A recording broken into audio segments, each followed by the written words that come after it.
سامعین محترم، خطاب کے لیے تشریف لا رہے ہیں حجت الاسلام والمسلمین جناب مولانا انتصار حیدر جعفری اسلام آباد، ان کی آمد کے لیے بواز بلند تر ثروات۔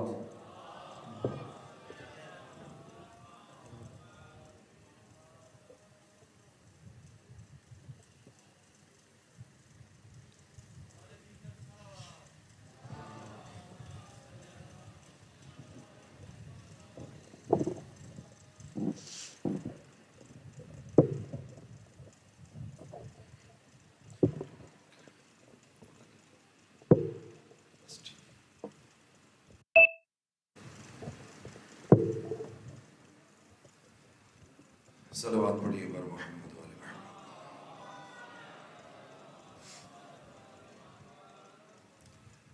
عبادات کی قبولیت کے لیے پھر بھی صلوات پڑھیے بر محمد والے محمد۔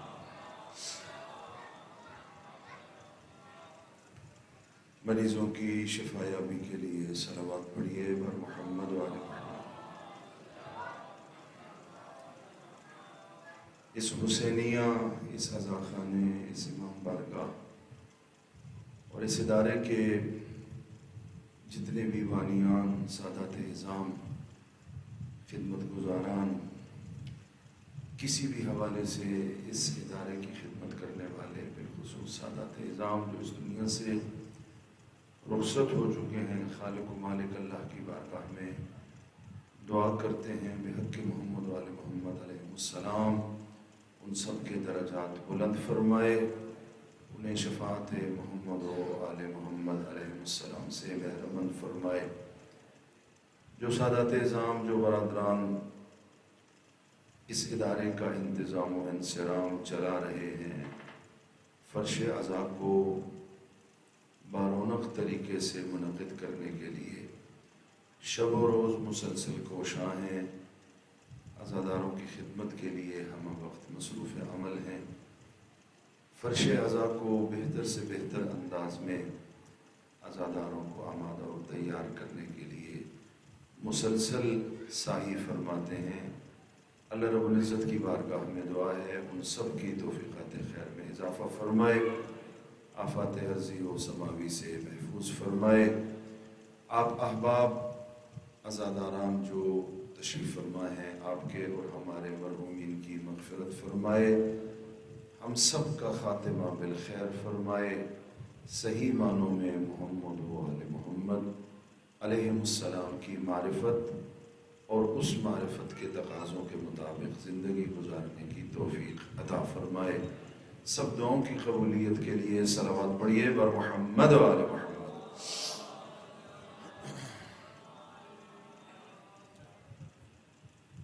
ماشاء اللہ لا حول ولا قوة الا باللہ العلی العظیم۔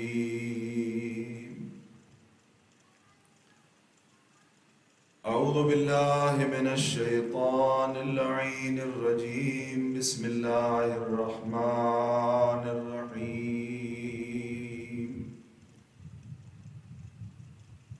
الحمد للہ الذی لا يبلغ مدحته القائلون ولا يحصي نعماءه العادون ولا يؤدي حقه المجتهدون الذي لا يدركه بعد الهمم ولا يناله غوص الفتن، والصلاة والسلام على خير خلقه وأشرف بريته الذي سمي في السماء بأحمد وفي الأرضين بأبي القاسم محمد،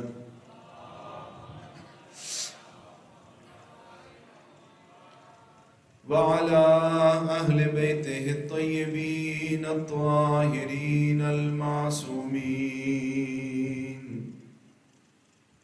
المنتجبين المنتخبين المظلومين الذين أذهب الله عنهم الرجس وطهرهم تطهيرا.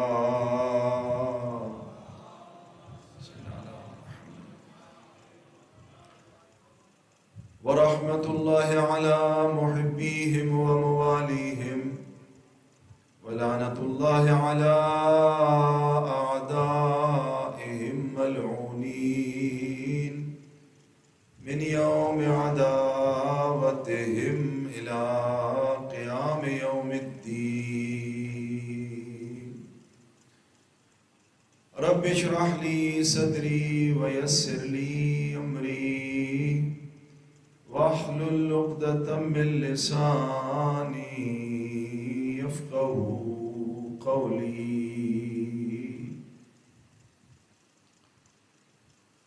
اللهم كن لوليك الحجة ابن الحسن صلواتك عليه وعلى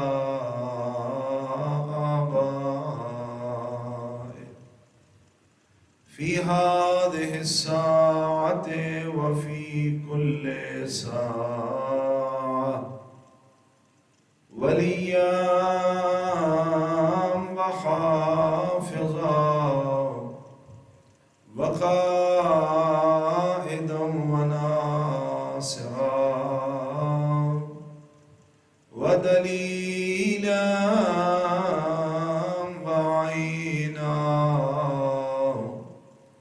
حتى تسكنه أرضك طوعا وتمتعه فيها طويلا برحمتك يا أرحم الراحمين. صلوات.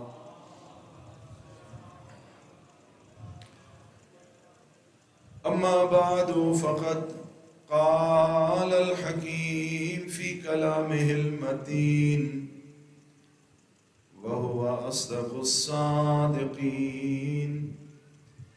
بسم الله الرحمن الرحيم. إنما وليكم الله ورسوله والذين آمنوا الذين يقيمون الصلاة ويؤتون الزكاة وهم راكعون. صلوات.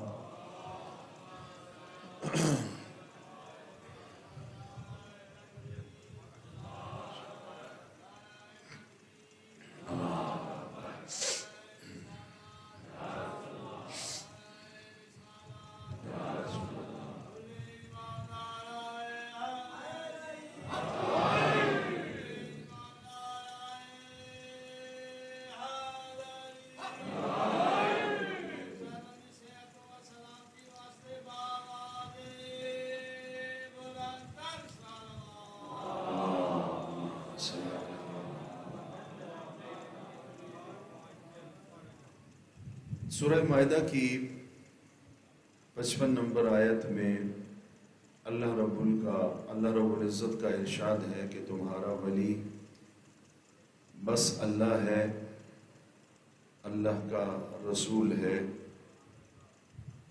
اور وہ صاحبان ایمان ہیں جو نماز قائم کرتے ہیں اور حالت رکوع میں زکوٰۃ دیتے ہیں۔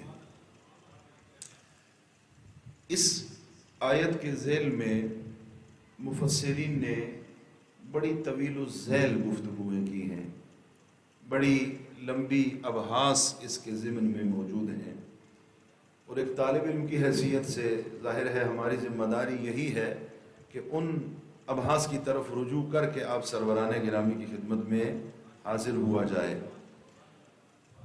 پھر اساتید کی رہنمائیاں بھی پیش نظر رہتی ہیں کہ اساتید یہ رہنمائی فرماتے ہیں کہ جب مجلس میں مومنین کی خدمت میں حاضر ہوں تو اسلوب ایسا نہ اپنائیں کہ مومنین کہیں کہ مولانا صاحب کیا فرما رہے تھے. توجہ فرما رہے ہیں. یعنی کوشش یہ کی جائے کہ ان مطالب کو آسان انداز میں مومنین کی خدمت میں پیش کیا جا سکے. قرآن کا اور اہل بیت کا بالعموم اور قرآن کا اور علی ابن ابی طالب کا بالخصوص، توجہ فرمائیے گا، قرآن کا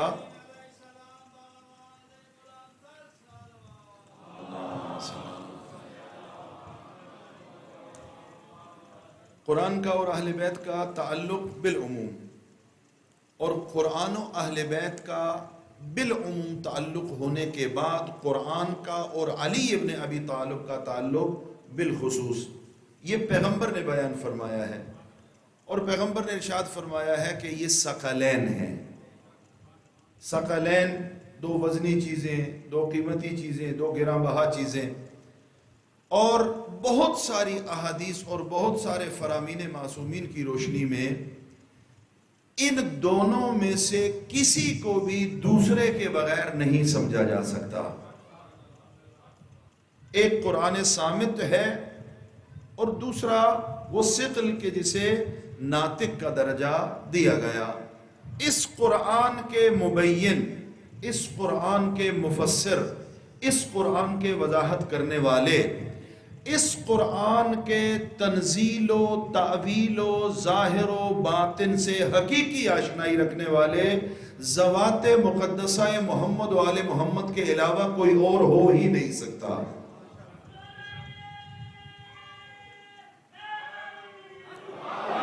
توجہ فرمائیے گا، ممکن ہی نہیں ہے، سوال ہی پیدا نہیں ہوتا. اچھا، قرآن میں اللہ نے فرمایا تبیانا لکل شیء، اللہ نے اس کو ہر چیز کے لیے تبیان بنا کے بھیجا. تبیان یعنی واضح، آشکار. قرآن کو مہیمن قرار دیا، یعنی ساری آسمانی کتابوں پر تفوق اور برتری رکھنے والا. یہ اللہ نے فرمایا تبیانا لکل شیء قرار دیا. میں آپ سے سوال کرتا ہوں، میں اور آپ جب قرآن کی مقدس بارگاہ میں حاضر ہوتے ہیں تو وہ آیات ہمارے لیے تبیان ہیں یا نہیں ہیں؟ آیات کو پڑھتے ہیں، ترجمے کے بغیر اگر پڑھیں، عربی پڑھیں، پھر تو مشکل دو چند ہو جاتی ہے، لیکن ترجمہ بھی پڑھ لیں تو یہ جو تبیان ارشاد فرمایا تبیانا لکل شیء، ہمیں تو سمجھ میں نہیں آتا. ہم چھوڑیے، ہم عربی زبان والے نہیں ہیں. خود جو اس معاشرے میں تشریف فرما تھے جہاں بزم مصطفویت موجود تھی، آیا یہ کہا جا سکتا ہے ان کو اس قرآن سے ہر چیز سمجھ میں آتی تھی؟ اگر انہیں ہر چیز سمجھ میں آتی تھی تو صبح و شام اور لیل و مساء علی کے دروازے پہ کیوں آتے تھے؟ تبیانا لکل شیء تو اللہ نے فرما دیا، اس کے باوصف ہم دیکھتے ہیں کہ سمجھ میں نہیں آتا. نعوذ باللہ نعوذ باللہ نعوذ باللہ. تو کیا یہ کہیں کہ قرآن میں اللہ نے تبیان کہا ہے لیکن نعوذ باللہ یہ تبیان ہے نہیں؟ یہ تو نہیں کہہ سکتے نا، یہ تو سوچا بھی نہیں جا سکتا، اس کا تصور بھی نہیں کیا جا سکتا. بس تبیان ہے، محمد نے بیان بھی فرمایا ہے صلی اللہ علیہ وآلہ وسلم. ان افراد کو تلاش کرو جن کے لیے یہ تبیان ہے. اور جب ان ذوات مقدسہ کی خدمت اور تلاش میں جانے کا سفر شروع کریں گے تو ممکن ہی نہیں ہے کہ یہ سفر دروازے علی و بدول تک نہ لے جائے. تبیانا لکل شیء ہے. پاک پیغمبر نے، یہ جملہ بار بار عرض ہو رہا ہے چونکہ میرے موضوع سے مربوط ہے اور ربط رکھتا ہے، یہ تکرار اپنے موضوع کو واضح کرنے کے لیے ہے. پاک پیغمبر نے بارہا یہ ارشاد فرمایا، میں یہ کرتا ہوں، علی کا معاملہ تمہاری طرح نہیں ہے، تمہارا معاملہ علی کی طرح نہیں ہے.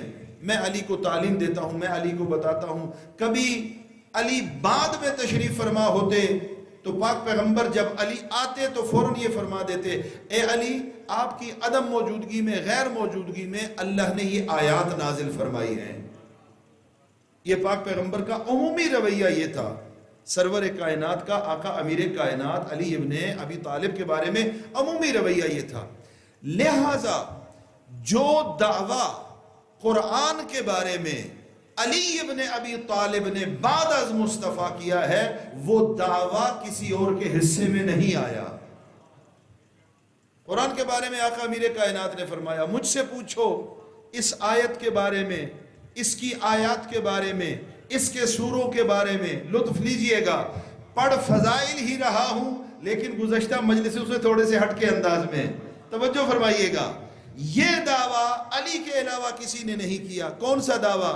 جو پوچھنا ہے مجھ سے پوچھو، قرآن کے بارے میں جو سوال کرنا ہے مجھ سے پوچھو، قرآن کے ظاہر کے بارے میں پوچھنا ہے علی سے پوچھو، قرآن کے باطن کے بارے میں پوچھنا ہے علی سے پوچھو، قرآن کے باطن کے بارے میں پوچھنا ہے وہ بھی علی سے پوچھو، اس لیے کہ قرآن کی کوئی آیت ایسی نہیں ہے جو اتری ہو اور پیغمبر نے اس کا علم علی کو عطا نہ کیا ہو۔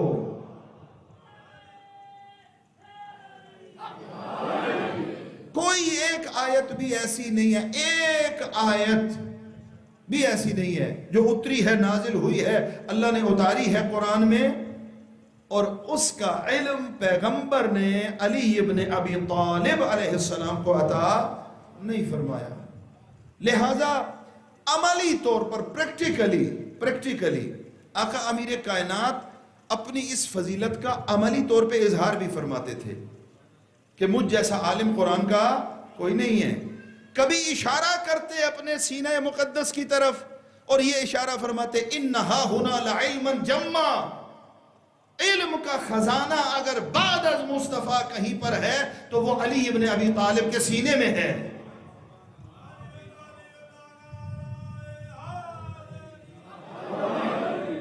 اظہار فرماتے اس بات کا۔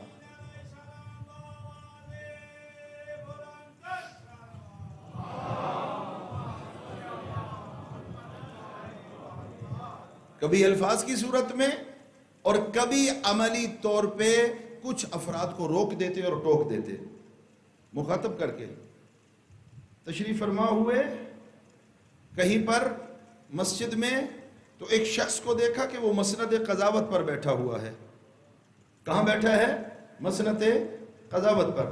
آقا امیر کائنات نے اسے مخاطب کیا کہ کیا کر رہا ہے؟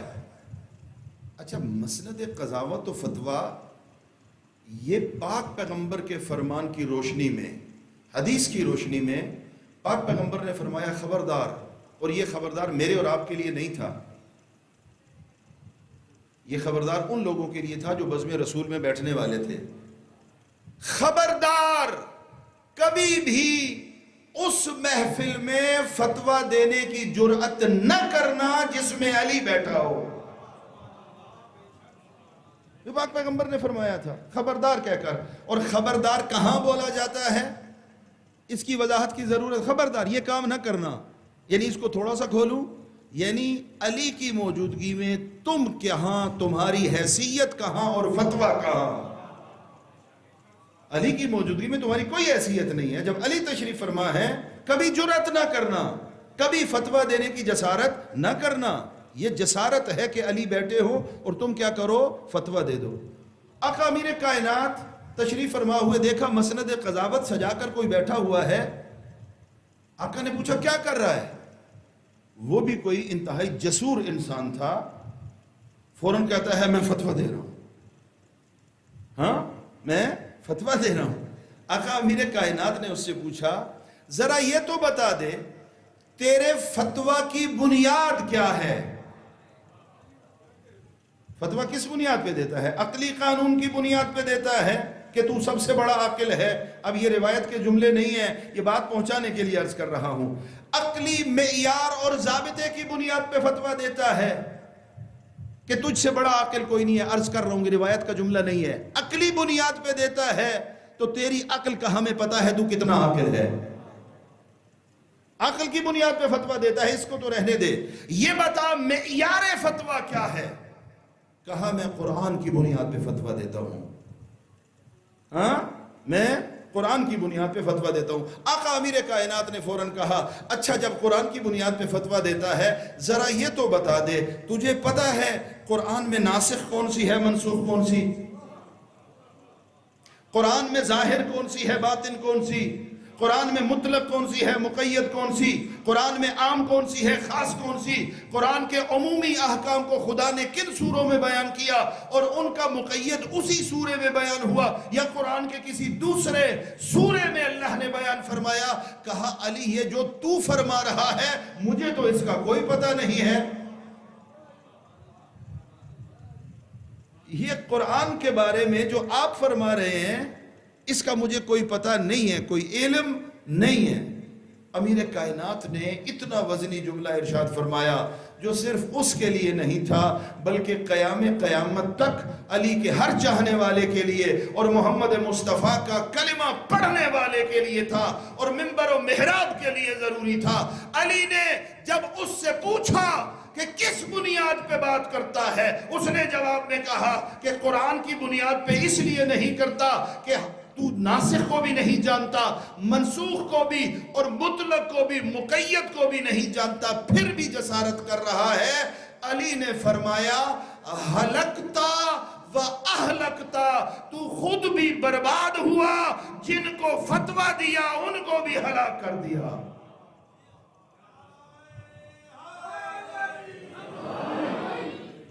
خود بھی ہلاکت میں مبتلا ہوا اور جو تیرے چنگل میں پھنس گئے اور علی و بطول کو چھوڑ کے تجھ سے فتویٰ لینے کے لیے آ کر بیٹھ گئے، تو بھی ہلاک ہوا، وہ سارے بھی ہلاک ہو گئے۔ علی کی حیثیت، جملہ لیجئے گا، علی کی حیثیت اصحاب میں باقی اصحاب کی طرح ایک صحابی کی نہیں ہے۔ توجہ فرمائیے، علی کی حیثیت اصحاب پیغمبر میں باقی اصحاب میں سے ایک صحابی کی نہیں ہے۔ بارہا عرض کرتے ہیں کہ جو جس صحابی کا مقام ہے وہ محفوظ ہے اپنی جگہ، کسی صحابی کی توہین بھی نہیں ہے، کسی صحابی کے مقام کے بارے میں بات بھی اور جسارت بھی نہیں ہے۔ سب کی حیثیتیں جو اللہ کے ہاں ہیں وہ محفوظ ہیں۔ توجہ فرما رہے ہیں، جس صحابی کی اللہ کے ہاں، بھائی اللہ کے ہاں کہنے سے پریشانی تو نہیں ہے نا، حیثیتیں تو اللہ کے ہاں ہی محفوظ ہیں نا، ہاں حیثیتیں اللہ کے ہاں ہی محفوظ ہیں۔ اور اللہ وہ ہے جس کو حیثیت بتانے کے لیے گواہ نہیں چاہیے۔ اللہ کو تو پتا ہے فَإِنَّ النَّافِذَ هُوَ الْبَصِيرُ، جس نے نفاذ حکم کرنا ہے وہی بصارتوں والا ہے۔ سب کی حیثیت محفوظ، لیکن سب صحابی ہیں، علی ان کی طرح ایک صحابی نہیں ہے۔ علی کی حیثیت ممتاز ہے، علی کا مقام ممتاز ہے، علی کا مرتبہ ممتاز ہے۔ لا یقاس احد بعلی وآل علی، کسی فرد کا بھی علی و آل علی سے کوئی تقابل بنتا ہی نہیں ہے۔ توجہ فرما رہے ہیں، علی و اولاد علی سے کسی کے تقابل کی کوئی گنجائش نہیں ہے۔ سب سے بڑا عالم قرآن علی ہے، سب سے بڑا عالم قرآن علی ہے۔ اچھا، یہ جملہ علی کی بہت بڑی فضیلت ہے، سب سے بڑا عالم قرآن علی ہے، بہت بڑی شان ہے، لیکن آپ کو علی کی فضیلت کی معراج نہ کرا دوں؟ یہ سب سے بڑی فضیلت ہے۔ علی سب سے بڑا عالم قرآن ہے پیغمبر کے بعد، علی سب سے بڑا عالم قرآن ہے پیغمبر کے بعد، علی سب سے بڑا عالم قرآن ہے پیغمبر کے بعد، لیکن اس سے بڑی فضیلت سنو، علی جہاں عالم قرآن ہے وہی سب سے بڑا عامل قرآن ہے۔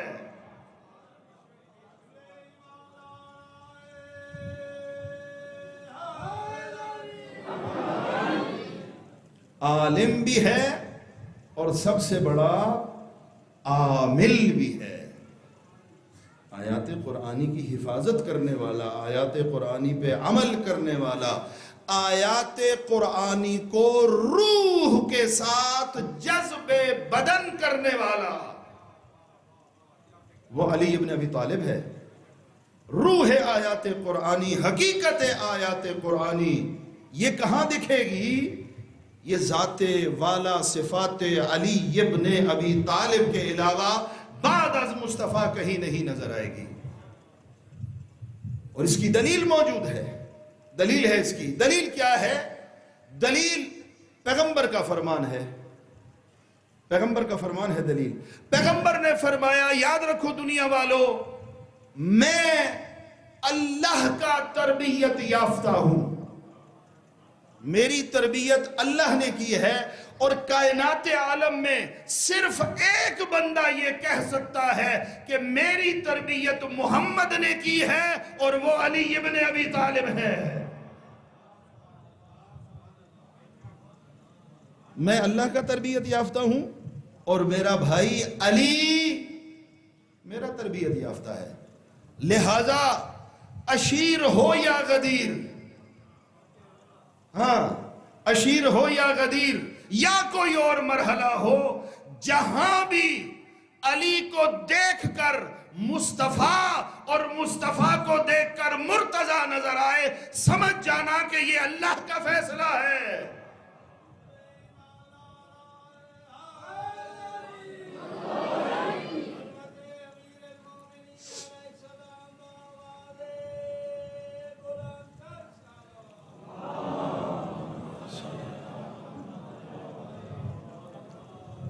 اچھا، قرآن کسے کہتے ہیں؟ قرآن سوال ہے نا، قرآن کی ڈیفینیشن کیا ہے؟ یہ درسگاہ آل محمد بھی تو ہے، یہ مجلس حسین درسگاہ آل محمد ہے۔ ایک جملہ بچوں نوجوانوں کی خدمت میں عرض کروں، اس کو یوں سمجھ لیجئے کہ ورلڈ اہل البیت یونیورسٹی ہے مجلس حسین، ورلڈ اہل البیت یونیورسٹی، اور اس کی بنیاد بھی خود محمد و آل محمد نے رکھی ہے۔ اس کو محمد و آل محمد کی دعا ہے، ایسا ہی ہے۔ لہذا روکنے کی کوشش کرنے والے، کم کرنے کی کوشش کرنے والے، جھکانے کی کوشش کرنے والے، چھپانے کی کوشش کرنے والے، مٹانے کی کوشش کرنے والے، محدود کرنے کی کوشش کرنے والے خود تو مٹ گئے۔ مجلس حسین کل بھی بڑھ رہی تھی، آئندہ بھی چلتی رہے گی۔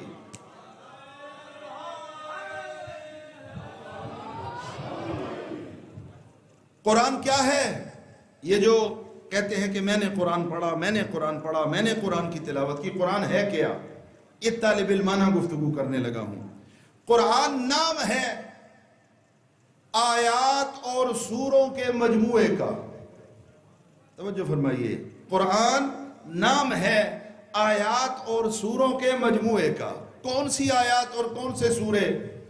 جو پیغمبر خاتم کے قلب نازنین پر ہجرت سے پہلے اور ہجرت کے بعد اللہ نے اتاری۔ ہجرت سے پہلے اور ہجرت کے بعد ایک ہی دفعہ اتار دی نہیں، کبھی کوئی سوال پوچھا گیا مصطفیٰ سے، جواب آیا اللہ سے۔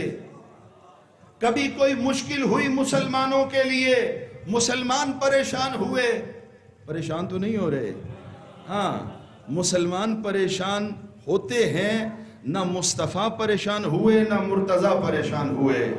لہٰذا یہ عقیدہ ہمارا نہیں ہے کہ مصطفیٰ پریشان ہوئے۔ بھائی جس کا تعلق اور براہ راست تعلق وحی کے ذریعے خدا کے ساتھ ہے، وہ کیسے پریشان ہوگا؟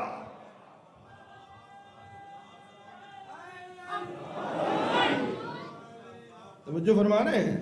جس کا براہ راست تعلق ہے، وحی کے ذریعے اللہ سے جڑا ہوا ہے، وحی کے ذریعے اللہ سے رابطے میں ہے، اور ایک وقت رابطے میں نہیں ہے، مسلسل رابطے میں ہے۔ ہاں پروٹوکول ہے، ہاں پروٹوکول ہے۔ یہ جن بیچاروں کو پریشانی ہو جاتی ہے کہ قلب مصطفیٰ کا کوئی مسئلہ ہوا تھا. پریشان تو نہیں ہو رہے؟ قلب مصطفیٰ کا کوئی مسئلہ ہوا تھا، پھر اس قلب کے اوپر کوئی آپریشن ہوا تھا، پھر یہ ہوا تھا، پھر وہ ہوا تھا. بھائی قلب مصطفیٰ کوئی میرا اور آپ کا قلب نہیں ہے. روح محمد مصطفیٰ کائنات عالم کی سب سے بلند روح ہے. اور جب سے محمد مصطفیٰ اس جہان رنگ و بو میں آئے، اللہ نے آپ کو نہیں فرشتوں کو خدمت مصطفیٰ پہ رکھا.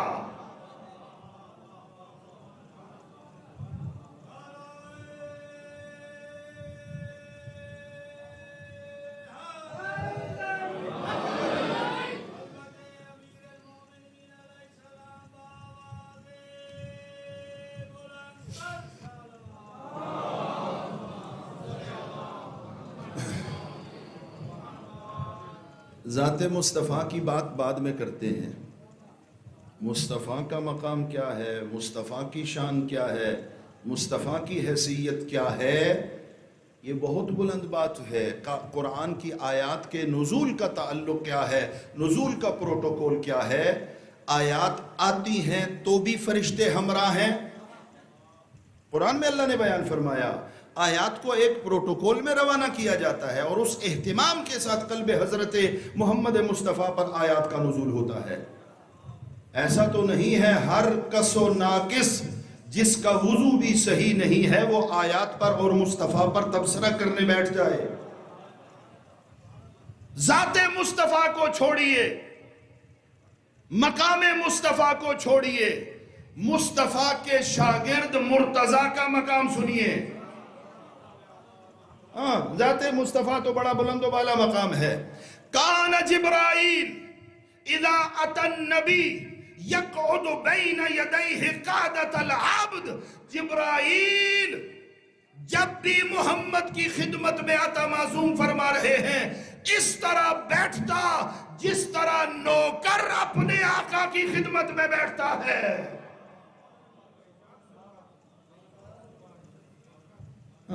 پاک پیغمبر کی خدمت میں جبرائیل آئے اور نوکر کی طرح بیٹھے. یہ کون بیان فرما رہا ہے؟ معصومین بیان فرما رہے ہیں. مقام مصطفیٰ، شان مصطفیٰ، عظمت مصطفیٰ، اس کا کیا کہنا. یہ ایک سوال بھی کیا جاتا ہے بچے عزیز نوجوان، چونکہ یہ یونیورسٹی میں تشریف فرما ہے آپ، اہل البیت یونیورسٹی. سوال کیا جاتا ہے کہ علی کو بڑھا دیتے ہیں، مصطفیٰ کو بیان ہی نہیں کرتے. شان مرتضیٰ بیان کی جاتی ہے، شان مصطفیٰ بیان نہیں کرتے. کم ظرفو اتنا تو سوچ لو، جو بھی علی کی شان ہے حقیقت میں محمد کی شان ہے. جو بھی یہاں پر علی کی فضیلت بیان ہوتی ہے حقیقت میں وہ محمد مصطفیٰ کی فضیلت ہے. پوچھو کیسے؟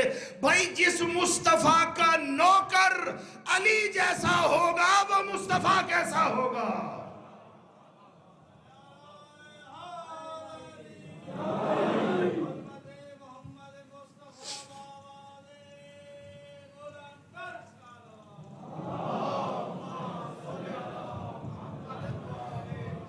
اچھا، قرآن نام ہے آیات کے مجموعے کا، سوروں کے مجموعے کا، جو قلب حضرت محمد مصطفیٰ صلی اللہ علیہ وآلہ وسلم پر ہجرت سے پہلے اور ہجرت کے بعد نازل کیے گئے. کیسے نازل ہوئے؟ سوال کے جواب میں. مسلمانوں کو کوئی مشکل پیش آئی اس کے جواب میں. دفعتاً نازل ہوئے یا تدریجاً؟ قرآن کا نزول دفعی بھی ہے، نزول تدریجی بھی ہے. توجہ فرما رہے ہیں. دفعتاً انا انزلناہ فی لیلۃ القدر، ساری باتیں میرے ذہن میں ہیں. ہم نے لیلۃ القدر میں قرآن کو نازل کیا. اور تدریجاً بعثت کے 23 سالہ زمانے میں تدریجی طور پر قلب مصطفیٰ پر آیات کو نازل کیا جاتا رہا. 23 سال کی مدت میں 3 سال پہلی وحی کا نزول ہوا، اقرأ بسم ربک الذی خلق، یہ پہلی وحی. اس کے بعد فترت وحی کا زمانہ آیا، وحی کا فاصلہ آ گیا، 3 سال کے بعد پھر وَأَنذِرْ عَشِيرَتَكَ الْأَقْرَبِينَ کی آیت کا نزول ہوا اور کہا کہ اپنی دعوت کو علنی فرما دیں یہ پیغمبر کو۔ یہ مجموعی مدت کتنی بنتی ہے؟ 23 سال کی بنتی ہے۔ 23 سال کے زمانے میں مختلف مناسبتوں سے، مختلف سوالات میں، مختلف حادثات میں قلب مصطفیٰ پر آیتیں نازل ہوتی رہی۔ اعتراض کرنے والے کہاں باز آنے والے تھے؟ یہ قرآن کا تدریجی نزول بھی ہضم نہیں ہوا۔ یہ قرآن کا دفعتاً نازل ہونا اور ہے، آہستہ آہستہ نازل ہونا یہ ہضم نہیں ہوا۔ اشکال کر دیا، اعتراض کر دیا۔ پہلی جو آسمانی کتابیں تھیں وہ تو دفعتاً نازل ہوئی تھی۔ یہ اگر نقل کر رہا ہوں قول کو، یہ اگر اللہ کا نبی ہے تو اس پر بھی آیات ویسے ہی اترتی، ایک ہی مرتبہ عطا کر دی جاتی۔ یہ کیا ہے کہ کبھی کوئی آیت سناتا ہے، کبھی کوئی آیت بتاتا ہے۔ یہ بھی اعتراض ہو گیا سرور کائنات پر۔ ہاں، اللہ کو یہ اعتراض بھی پسند نہ آیا جس طرح ان کی باقی باتیں پسند نہ آتی تھی۔ جب کہا نا کہ یہ کیا ہو گیا کہ دفعتاً قرآن نازل نہ ہوا، فوراً آیت آئی کذالک۔ ہاں، یہ کہتے ہیں کہ کیوں آہستہ آہستہ نازل ہو رہا ہے؟ میرا حبیب کہہ دو ہاں ایسا ہی ہو رہا ہے، ایسا ہی ہوگا۔ اور حکمت بھی اللہ نے بیان فرمائی، لِنُثَبِّتَ بِهِ فُؤَادَكَ۔ یہ مشرک نہیں سمجھیں گے کہ آہستہ آہستہ کیوں اتار رہے ہیں۔ لِنُثَبِّتَ بِهِ فُؤَادَكَ، میرا حبیب اس لیے ایک ایک کر کے آیت اتارتے ہیں تاکہ انہیں بھی پتہ چل جائے، مسلمانوں کو بھی پتہ چل جائے میرا مصطفیٰ اکیلا نہیں ہے، خدا اس کے ساتھ ہے۔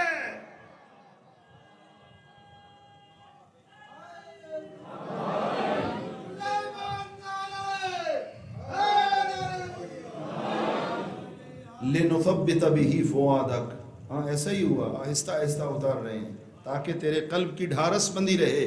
تیرے قلب کی کیا؟ تیرے ساتھ جو مسلمان ہیں پریشان نہ ہوں۔ لِنُثَبِّتَ بِهِ فُؤَادَكَ وَرَتَّلْنَاهُ تَرْتِيلًا، اور ہم نے اس قرآن کو آہستہ آہستہ اتارا۔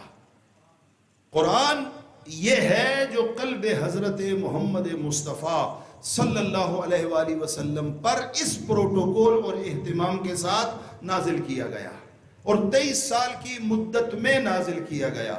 یہ وہ قرآن ہے جس کی آیات کے بارے میں پیغمبر نے علی کو اپنے قریب اور قریب اور قریب بلا کے ارشاد فرمایا کہ میں اللہ کی طرف سے پابند ہوں تجھے اس کی تعلیم دوں۔ پابند ہوں، پابند۔ ہاں، پابند کا آزاد ترجمہ کیا ہے؟ میری سرکاری ڈیوٹی ہے۔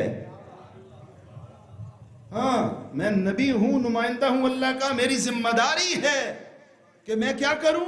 میں تجھے قرآن کی تعلیم دوں۔ ایک جملہ اگر متوجہ ہو گئے، عمومی طور پر لوگ تعلیم کے قابل نہ تھے۔ توجہ فرمائیں، عمومی طور پر تبلیغ کی جاتی تھی، خصوصی طور پر تعلیم دی جاتی تھی، اور وہ تعلیم کسے دی جاتی تھی؟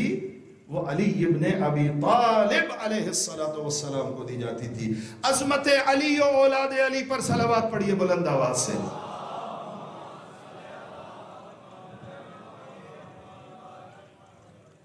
یہ علی ہیں اور یہ ان کا مقام شامخ ہے۔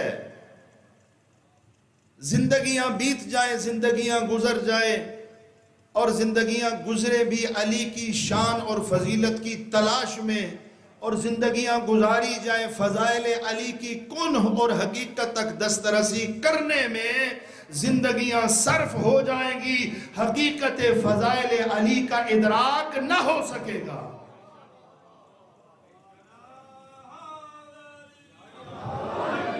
اور یہ میرا جملہ نہیں ہے، یہ میرا جملہ نہیں ہے، یہ عرض کر چکا ہوں آپ کی خدمت میں، یہ آپ کے اور میرے مولا و پیر علی کا جملہ ہے۔ ہاں، فرمایا لا یرقى الی الطیر وینحدر عنی السیل، تمہاری فکر کا دائرے پرواز بلندیوں کی طرف پرواز کرتے کرتے کرتے جب تھک جائے گا وہاں سے علی کی عظمتوں کی ابتدا ہوگی.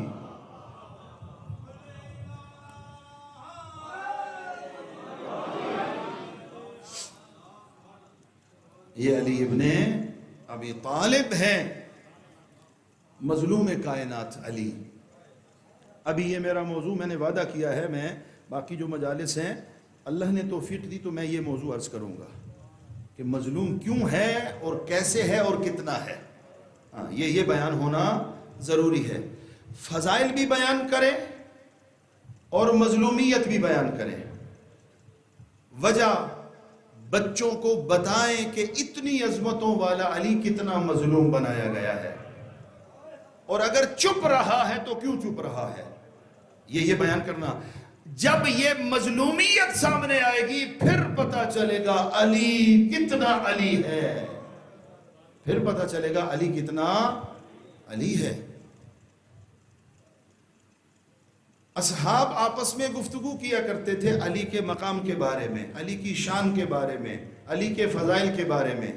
اصحاب کو تو چھوڑیے، سرور کائنات یہ کام کیا کرتے تھے، فضائل علی ابن ابی طالب علیہ السلام کو بیان فرمایا کرتے تھے اور بڑے ٹھہر ٹھہر کے سمجھایا کرتے تھے تاکہ سمجھنے والوں کو سمجھ آ جائے، اور جو سمجھنے والے نہیں ہیں ان کے سامنے کوئی حجت باقی نہ رہے.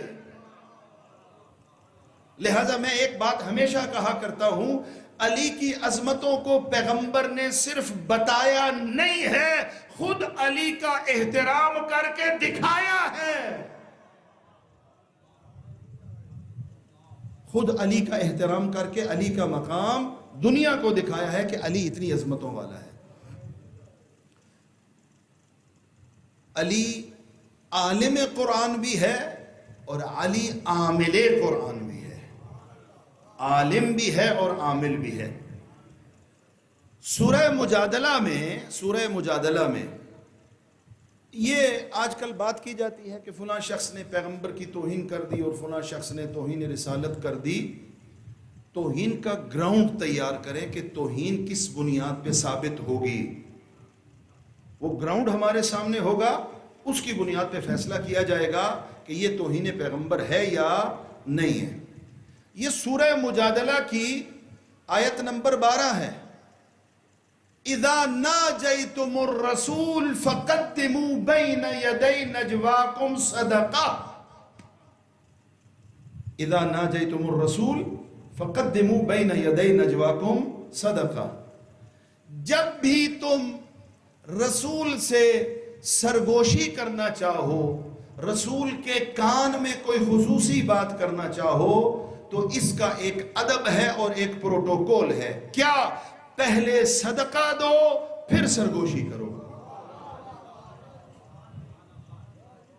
سورہ مجادلہ کی آیت نمبر 12، پہلے صدقہ دو پھر کیا کرو؟ رسول سے سرگوشی کرو. اس کا پس منظر کیا ہے؟ پس منظر سن لیجئے. پس منظر یہ ہے کہ معاشرے میں کوئی حیثیت رکھنے والے، معاشرے میں کوئی اجتماعی مقام رکھنے والے، ثروت و دولت رکھنے والے، وہ پیغمبر کے ساتھ اپنے گہرے تعلق کو ثابت کرنے کے لیے بے وقت بھی پیغمبر کے پاس آتے تھے اور آ کر کہتے تھے یا رسول اللہ اسا تواڈے کان وچ گل کرنی ہے. یہ ہمارے معاشرے میں بھی ہے نا.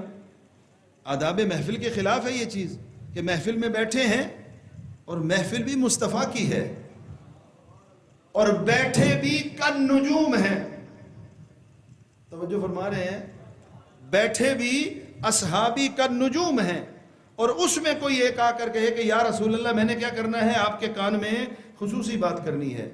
نہ پیغمبر کے چہرے کے تاثرات کو دیکھیں، نہ پیغمبر کے استراحت کے اوقات کو دیکھیں، نہ آداب محفل کے اخلاقی قوانین کو دیکھیں. بس اپنی اجتماعی حیثیت کو ثابت کرنے کے لیے کیا کہا کہ ہم نے رسول کے کان میں بات کرنی ہے. اب ظاہر ہے ہر طرح کے لوگ موجود تھے. کوئی جنگ میں زیادہ بہادر بھی وہاں پر شاید موجود ہوگا جو داد شجاعت دیا کرتا تھا. کوئی فقیر ہوگا، کوئی پیسے والا ہوگا، کسی کے فقر کی کیفیت زیادہ گہری ہوگی اور کسی کے پیسے کی کیفیت زیادہ گہری ہوگی. توجہ فرما رہے ہیں؟ یہ موجود ہوں گے نا ہر طرح کے افراد. اب جب انہوں نے اپنے حساب سے پیغمبر کے ساتھ قلبی تعلق کو ثابت کرنے کے لیے سرگوشی کا ٹول استعمال کرنا شروع کیا، پریشان تو نہیں ہو رہے؟ سرگوشی کا ٹول استعمال کرنا شروع کیا، اللہ کو یہ بات پسند نہیں آئی. میرا حبیب ہے، میں جو خالق ہو کر اس کو بلانے میں ادب کا دامن سامنے رکھتا ہوں. ہاں، میں نام لے کے نہیں بلاتا، میں خالق ہوں، پروٹوکول کے ساتھ بلاتا ہوں، لقب کے ساتھ بلاتا ہوں، شان کے ساتھ بلاتا ہوں، عزت کے ساتھ بلاتا ہوں. یہ بتانا چاہ رہا ہوں کہ محمد تم جیسا نہیں ہے. ہائے ہائے ہائے ہائے ہائے، اللہ قرآن میں بتا رہا ہے محمد تم جیسا نہیں ہے، پھر بھی اصرار کر رہے ہیں کہ ہم جیسا ہے. یہ پسند نہ آیا خدا کو. اللہ نے قرآن میں ارشاد فرما دیا، اچھا ایسا ہے، تم ثابت کیا کرنا چاہتے ہو کہ تمہارا محمد سے تعلق بڑا گہرا ہے، مان لیتے ہیں، لیکن اس گہرے تعلق کو ثابت کرنے کے لیے اب کرنا کیا ہوگا؟ جب بھی کوئی سرگوشی کرنا چاہے گا پہلے راہ خدا میں صدقہ دے گا. قرآن عرض کر رہا ہوں، پہلے صدقہ دے گا. اب یقین مانیے، آپ شاید سوچ رہے ہوں گے صدقات کا ایک بہت بڑا خزانہ اکٹھا ہو گیا ہوگا اور اس مد میں بڑا پیسہ آ گیا ہوگا، اس لیے کہ ہر طرح کے مسلمان تو تشریف فرما تھے جو شروع سے مال و دولت والے تھے. ہاں، جو اسلامی غنیمت کے نتیجے میں مال و ثروت والے نہ ہوئے، یہ تو بہت بڑی تعداد موجود تھی نا. تو کیا سمجھتے ہیں بہت بڑا سرمایہ صدقہ کی مد میں فقراء کو دیکھ کر اب پیغمبر سے سرگوشی کرتے رہے؟ یا ایسا نہ تھا؟ قرآن تو یہی کہتا ہے کہ دن گزر گئے، ایک بندہ بھی آگے نہ آیا.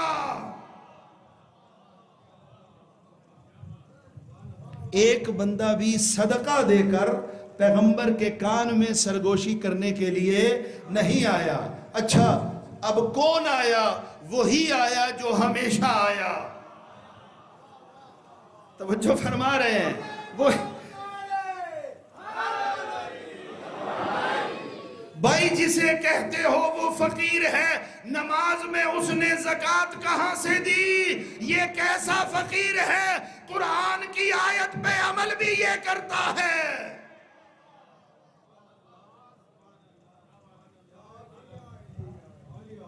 یہ فقیر جو کائنات کا سب سے بڑا امیر ہے، یہ فقیر جو کائنات کا سب سے بڑا امیر ہے.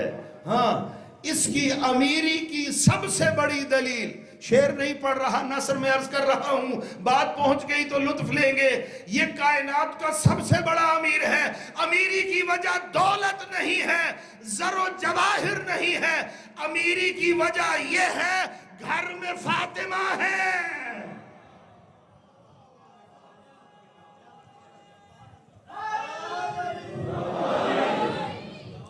بھائی جس کے گھر میں فاطمہ ہیں اس سے بڑا امیر کون ہوگا؟ ہاں، یعنی جب محمد بھی ہوں، علی بھی ہوں اور فاطمہ بھی ایک ہی گھر میں ہوں تو کائنات سمٹ کر وہیں آ جاتی ہے. مرکز کائنات وہی گھر ہے، محور کائنات وہی گھر ہے.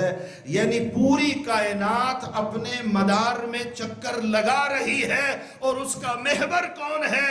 جہاں محمد بھی ہے، مصطفیٰ بھی ہے، فاطمہ بھی ہے، مرتضیٰ بھی ہے. کسی نے عمل نہیں کیا اس آیت پر. اللہ نے بھی، اللہ کیفیات جو میری اور آپ کی ہیں ان سے پاک اور منزہ ہے، یہ جملہ میرا ہے بات منتقل کرنے کے لیے. اللہ نے بھی جائزہ لیا ہوگا، ایسا ہی ہے. انتظار کی کیفیت بھی رہی ہوگی کہ اب دیکھیں کوئی آئے اور میرے مصطفیٰ سے سرگوشی کرے. سرگوشی کرے، کوئی نہیں آیا۔ اس علی حیدر کرار کے پاس 1 دینار تھا، اس دینار کو 10 درہم میں تقسیم کیا۔ 1 دن نہیں، یہ علی ہے نا، محمد سے علم کی خیرات لینے کا سلیقہ علی سے سیکھیے۔ ہاں، محمد سے علم کی خیرات لینے کا سلیقہ علی سے سیکھیے۔ علی نے یہ نہیں کیا، یہ ہے محبت مصطفیٰ۔ علی نے یہ نہیں کیا کہ 1 ہی دن میں سارے درہم راہ خدا میں صدقہ دے کے، محمد سے نجوہ کر کے علم کی خیرات لے لے۔ بھائی تفسیریں یہ کہتی ہیں، پہلے دن آیا، علی نے درہم نکالا، صدقہ دیا، محمد سے وقت لیا، کہا اب فرمائیے جو اللہ نے کہا ہے علی لینے کو تیار ہے۔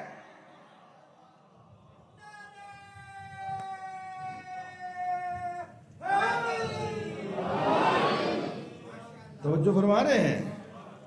پہلے دن بھی علی نے علم کی خیرات لی، دوسرے دن بھی علی نے علم کی خیرات لی، تیسرے دن بھی علی نے علم کی خیرات لی۔ 10 دن تک حکم خدا سے، بھائی حکم خدا ہے نا، دلیل پوچھتے ہو کیوں یہ کہتے ہو؟ ہاں، ہم اس لیے کہتے ہیں کہ خدا نے حکم دیا ہے صدقہ دو، صدقہ کے بعد سرگوشی کرو۔ سرگوشی میں یہ تو نہیں پوچھا جاتا ہوگا موسم کا حال کیا ہے، اس لیے کہ وہ دینے والا مرکز و محور کائنات ہے اور لینے والا اسی کا وسیع ہے۔ لہذا علم کے ابواب علی کو عطا ہوئے، اور کیا عطا ہوئے؟ علی خود فرمایا کرتے تھے کہ پیغمبر نے اتنے ابواب علم مجھے عطا فرمائے، اور حکم خدا سے ہر علم کے باب سے میں نے اتنے علم کے باب مزید کھولے۔ لہذا علی فرمایا کرتے تھے کہ ایک آیت قرآنی قرآن میں ایسی ہے کہ جس پر علی کے علاوہ کسی نے عمل نہیں کیا۔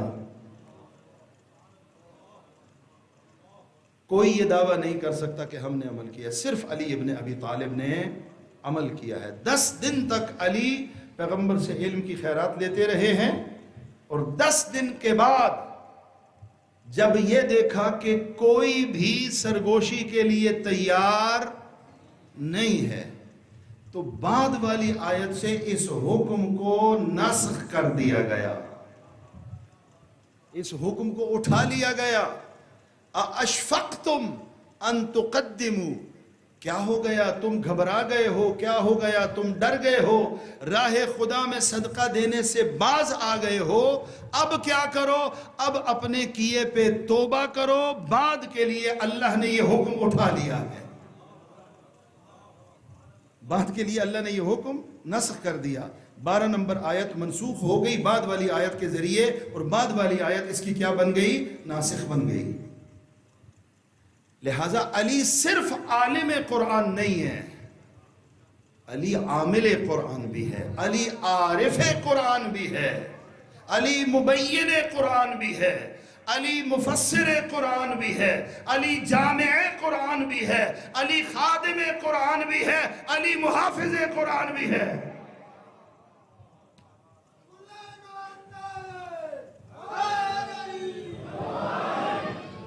علی محافظ قرآن، علی عارف قرآن، علی عالم قرآن، علی مبین قرآن۔ یہ تمغہ بھی یا علی کو ملا ہے یا اولاد علی کو۔ یہ تمغہ علم کی خدمت کا اور قرآن کی خدمت کا یا علی کے پاس ہے یا اولاد علی کے پاس۔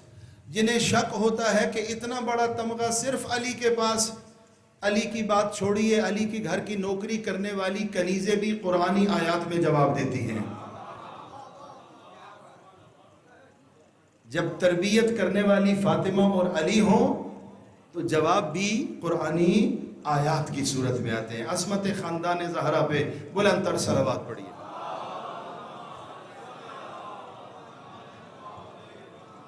بہتر انداز میں صلوات پڑھیے۔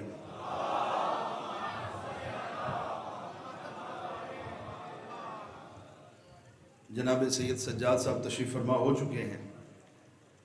اللہ سارے مداح خانوں کی اور معرفت و خلوص کے ساتھ عزاداری کی خدمت میں مصروف عزاداروں کی تمام تر زحمات کو اپنی بارگاہ میں قبول فرمائے. علی باقی اصحاب عظام کی طرح ایک صحابی نہیں ہے. پاک پیغمبر نے جب حکم خدا سے علی کو قریب بلایا اور سرگوشی کا مرحلہ آیا تو سرگوشی بھی معمولی نہیں تھی، غیر معمولی تھی. سرگوشی لمبی تھی اور اس سرگوشی پہ بھی اعتراض شروع ہو گیا. اس سرگوشی پہ باقاعدہ آفیشلی اعتراض کیا گیا. یا رسول اللہ یہ کیا ہو گیا؟ ہم محفل میں نہیں ہیں، ہم اصحاب نہیں ہیں، ہم آپ کے غلام نہیں ہیں. روایت کا جملہ نہیں ہے لیکن نتیجہ لے کے کہہ رہا ہوں، ہم اصحاب نہیں ہیں، ہم غلام نہیں ہیں. پیغمبر نے فرمایا جو کچھ کہہ رہے ہو سب ہو سکتے ہو، علی جیسے نہیں ہو سکتے.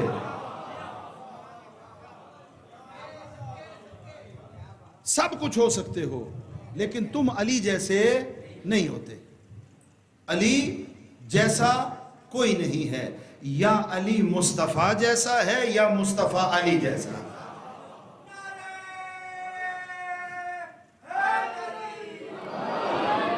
انا وعلی من نور واحد،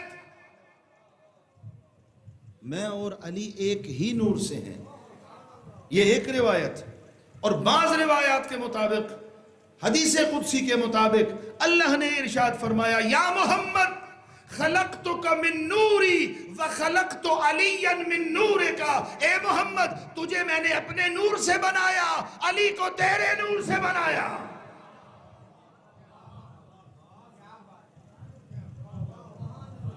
چھ نسبت خاک را با عالم بالا.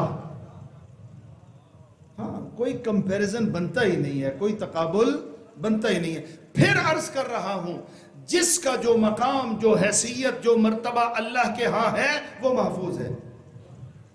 ہر ایک کے اپنے مرتبے اور حیثیت کو محفوظ رکھتے ہوئے علی کے ساتھ کسی کا کوئی تقابل نہیں ہے. مومنین کرام،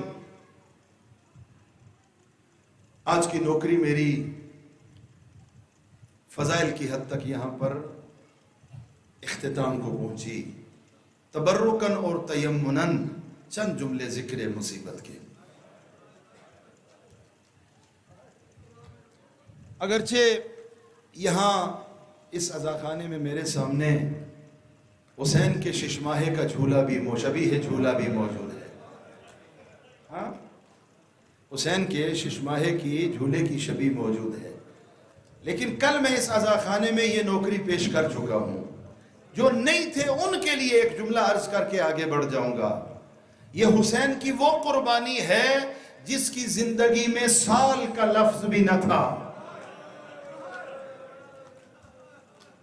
جس کی زندگی میں سال کا لفظ بھی نہ تھا. حسین کا ششماہا، حسین کا 6 مہینے کا لال.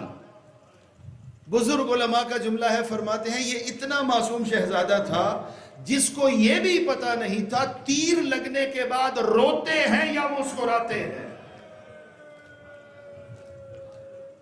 ہاں تیر لگنے کے بعد رویا جاتا ہے یا مسکرایا جاتا ہے. یہ شبیہ ہے باب الحوائج علی اصغر. باب الحوائج، جس کی حاجتیں پوری نہ ہو رہی ہو نا، رباب کے اس لال کا اللہ کی بارگاہ میں واسطہ دے کر دعا مانگے، اللہ اس کی حاجتیں اسے عطا فرمائے گا. اور یہ کربلا کا وہ واحد شہید ہے.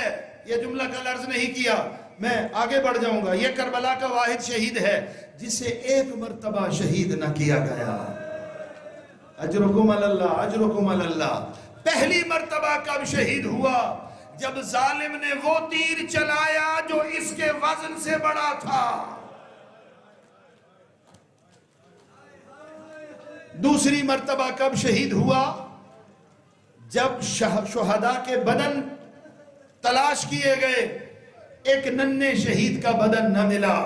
سروں کو تلاش کیا گیا، ایک ننھے سر کو تلاش کرتے ہیں نہیں ملتا. ظالم نے کہا میں نے دیکھا تھا حسین پشت خیمہ پہ کھڑے ہو کر ایک ننھی سی قبر بنا رہے تھے.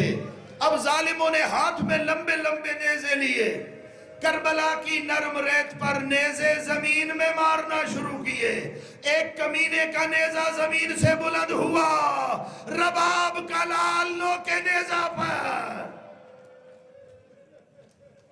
اجرکم علی اللہ، اجرکم علی اللہ۔ نو کے نیزہ پہ بلند ہونے کے بعد تیسری مرتبہ خنجر سے بے شیر کے گلے کو کاٹا گیا۔ اجرکم علی اللہ، آپ کی آنکھوں میں آنسو آ گئے۔ ہاں عزادارو، آج میں یتیم حسن کے چند جملے عرض کرنا چاہتا ہوں۔ یتیم شہزادہ، یتیم حسن شہزادہ قاسم، یتیم حسن، شب عاشور، شب عاشور خیمے میں شہزادہ قاسم بھی تشریف فرما ہے، عباس مولا بھی تشریف فرما ہے۔ آقا سید الشہداء نے ایک حکم دیا، عباس جی آقا چراغ گل کر دو۔ چراغ بجھا دیے گئے، روشن کر دو، روشن کر دیے گئے۔ کیوں کیا حسین نے یہ کام؟ حسین نے فرمایا کہ میں اپنی بیعت اٹھا رہا ہوں، جو رکے گا مارا جائے گا۔ جاؤ بیعت اٹھا لی، واپس چلے جاؤ رات کی تاریکی میں۔ چراغ روشن ہوا، سارے بیٹھے ہوئے ہیں، سارا مضمون آپ کے پیش نظر ہے، کوئی نہ گیا۔ عباس سے ارشاد فرمایا کہ فہرست بناؤ۔ کس بات کی فہرست؟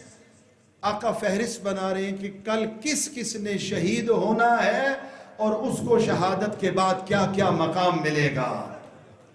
فہرست بن رہی ہے۔ خیمے کے ایک کونے میں یتیم حسن بیٹھا ہے۔ ہاں فہرست بن گئی، چہرے کے تاثرات بدل رہے ہیں۔ مکمل ہونے کے بعد چچا کے قدموں پہ آ کے ہاتھ رکھا اور کہا چچا جان یہ فہرست کس کی بنی ہے؟ کہا میرے لال کل جنہوں نے شہید ہونا ہے ان کی فہرست بنی ہے۔ رو کے پوچھتے ہیں اَأَنَا فِي مَنْ يُقْتَلْ، کیا میں بھی اس فہرست میں ہوں جنہوں نے کل شہید ہونا ہے؟ نظام ولایت و امامت یہ ہے، نظام ولایت و امامت یہ ہے کہ 13 سال مشہور روایت کی بنیاد پہ علامہ نقن رحمت اللہ علیہ کا جملہ ہے۔ علامہ نقن حسین تربیت فرما رہے ہیں، جب کہا نا اَأَنَا فِي مَنْ يُقْتَلْ، کیا میرا نام اس فہرست میں ہے جو کل شہید ہوگی؟ آقا نے سوال بدل دیا، کہا قاسم یہ بتا کیف عندک الموت، تو پوچھ رہا ہے کل تو شہید ہوگا، ذرا یہ بتا موت کو کیا سمجھتا ہے؟ علامہ نقن نے فرمایا کہ دنیا کا بڑے سے بڑا حکیم بھی موت کا ذائقہ نہ بتا سکا، لیکن تربیت حسین نے قاسم کو یہ تربیت کیا ہے کہ جب پوچھا نا کہ تیرے لیے موت کیسی ہے، فرمایا احلا من العسل، چچا جان موت میرے لیے شہد سے زیادہ میٹھی ہے، شہد سے زیادہ میٹھی ہے۔ پھر ایک جملہ ارشاد فرمایا میرے لال تو کیا کل تیرا چھوٹا بھائی اصغر بھی مارا جائے گا۔ ہاں یہ جس کی شبیہ جھولا ہے، کل اصغر کو بھی شہید کیا جائے گا۔ تھوڑی دیر کے لیے متأمل ہوئے اور چچا کے چہرے پہ دیکھا اور فوراً کہا چچا میرا بھائی اصغر تو چل نہیں سکتا، کیا یہ اشقیاء خیموں میں آ جائیں گے؟ کیا یہ بے غیرت خیموں میں آ جائیں گے؟ یہاں تو میری پھوپھی زینب ہے، ام کلثوم ہے، یہاں تو مخدرات عصمت ہیں، کیا یہ بے حیا خیموں میں آ جائیں گے؟ آقا نے فرمایا نہیں، میں اصغر کو اپنے ہاتھوں پہ لے کے جاؤں گا۔ یہ میرے ہاتھوں کو دیکھیں سادات اعظام، شہزادہ قاسم کی خدمت میں عرض کرتے ہیں اے یتیم حسن آپ کی غیرت پہ قربان، آپ کی ہاشمی غیرت پہ قربان۔ آپ نے صرف یہ سنا کہ اصغر شہید ہوگا لیکن وہ چل تو نہیں سکتا، تو کیا وہ خیموں میں آئیں گے؟ آپ یہ برداشت نہ کریں گے۔ ہائے سید سجاد تیری قسمت،